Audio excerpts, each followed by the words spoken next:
Okay, it's time for another study vlog on Elizabeth Gaskell's North and South. So I thought today I would talk a little bit about the religious context of the novel because it's something that impacts a lot of different threads of the story, and if you don't understand it, it's going to be quite hard to appreciate the novel.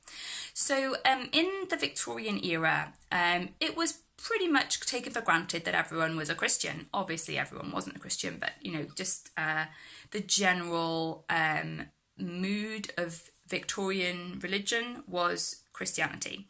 And then within that, you've got obviously lots of different pockets and branches of Christianity. So ever since Henry VIII established the Church of England was the main church in England that people would be automatically expected to be part of. So the Church of England would be where you would, go to baptise your baby, go to get married, go to have funerals, and generally each parish had their own church of the Anglican Church. So that was what was known as the established church. But it didn't take long before pockets of dissenters popped up. So dissenters were people who dissented from the main principles of the Church of England, which were the 39 Articles. And so a dissenter would be someone who still called themselves Christian, but maybe disagreed with one or more of those 39 Articles. So on the spectrum of dissent, you've got people who are more liberal than the 39 Articles, so perhaps the Unitarians who don't really believe the doctrine of the Trinity, they don't believe in the doctrine of hell and of God's judgment in that way, and are probably more sort of tolerant. Or you've got nonconformist churches such as Baptists, Congregationalists who differ on doctrines such as infant baptism. So in a Baptist church, you only baptise someone who's made a profession of faith for themselves, and so generally they would be perhaps a teenager or an adult when they were baptised. They wouldn't baptise babies. So basically, there are these different groups of Christians around, but it's fair to say that in the Victorian era, there are different social statuses involved with these different groups. If you want to be a politician, if you want to be someone who is in the aristocracy, you would be expected to be part of the established church, the Church of England. And people who were Catholics, people who were dissenters, people who were nonconformists were generally seen as second-class citizens and probably wouldn't have been able to get into those higher-powered jobs.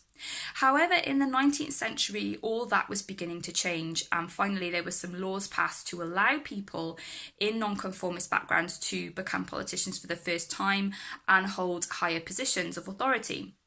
So the Victorian era was very much an era where all these different types of Christianity were becoming more accepted, perhaps, although there was still social stigma for people who didn't conform. So in North and South, we have Mr Hale, who has been a reverend in a parish for many years in Helston. The real catalyst of the whole story is that Mr Hale resigns his post because he feels unable to sign a document to say that he agrees with the 39 Articles to renew his sort of status in the parish. And for him to not be able to sign those documents was completely shocking to Margaret and her mother, because they were just like, why would you not agree with the church? Why would you not agree with these fundamental decisions? However, I think as the novel progresses, Gaskell makes us quite sympathetic to Mr Hale's decision, and actually by the end of the novel I think we come to admire his tenacity in making that decision. It's got to be said, he doesn't do a lot else in the whole novel, and he doesn't really show a lot of strength of character either, particularly when his wife is dying and he's really useless. Margaret has to cope with everything. So this is the one big decision that Mr Hale makes, is that he can't sign this and he's going to have to give up his house, give up his job and move his family to Milton, this industrial area in the north, all because he doesn't want to fake it. He doesn't want to sign this article when he doesn't believe it truly. So his conscience will not allow him to continue. And Gaskell wants us fundamentally to admire people who act by conscience. That is, people who make decisions not based on what others pressure them to do or what others expect them to do, but by their own personal moral compass. And that's exactly what Mr Hale does. And in the novel, we see other characters acting by their own personal moral compass, Margaret included. And that's going to become an important concept in the novel. So the action begins with Mr Hale leaving the church, and of course this means when they arrive in Milton there are loads of rumours, because why would someone leave a parish unless they had maybe done something wrong? And so there's all these kind of rumours that Mr Hale has done something terrible, and the reason he's upped and left this wonderful parish in the south of England to come to this industrial place is because, you know, he's ashamed of something. He's got some kind of secret. And so Margaret and Mrs Hale suffer immensely with the kind of stigma of Mr Hale leaving the established church. And so when the novel develops, religion is seen as something which is very much part of the background of everyone's lives. In all these characters, perhaps mostly obviously in Bessie Higgins, she's a really devout Methodist, and she has listened to lots of preaching. She reads her Bible, she recites passages off by heart, and that's her main hope that keeps her going throughout her illness. She is absolutely devout in her faith, and she worries for the salvation of her father, Nicholas Higgins, who perhaps is a bit less traditional. But when Margaret takes Higgins to her father and warns her father that, you know, he might be a bit of an infidel, actually Mr Hale finds a lot of common ground with Higgins, and he sort of chides Margaret, saying he's not an infidel, he's a man of faith too, but it's in a different way. Even John Thornton, the kind of hard-nosed businessman, has a strong faith and moral compass of his own as well. So all these characters have faith, and faith impacts their decisions and what they do, what they perceive to be right. It's crucial in the Victorian era to understand that doing your duty, doing what is right, is always more important than personal gratification.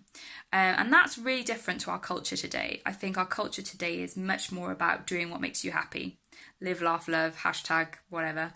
But in the Victorian era, you know, people were expected to do their duty, and that was very much modelled by Queen Victoria, the monarch herself, and it was embedded in the fabric of everyday life. You do your duty because that's the right thing to do, and that's the honourable thing to do. And what's interesting is that whereas Margaret feels that perhaps her father has gone against his duty of care towards them by making them suffer so much and moving them, she also comes to recognise that he's done his duty by God in that he's been honest and he's followed his conscience. So we've got Frederick, who marries a Catholic and converts to Catholicism. We've got Mr Hale, who disagrees with the established church. We've got Bessie Higgins, the Methodist. We've got a spectrum of beliefs in the novel. And ultimately what Gaskell advocates is a firm tolerance of all these different beliefs. And that as long as people are acting without selfishness, without greed, acting for the good of their common man, Gaskell thinks that's how it should be, no matter what differences there are doctrinally in other people. Hit subscribe if you'd like to follow my vlog for more updates on teaching, reading and studying.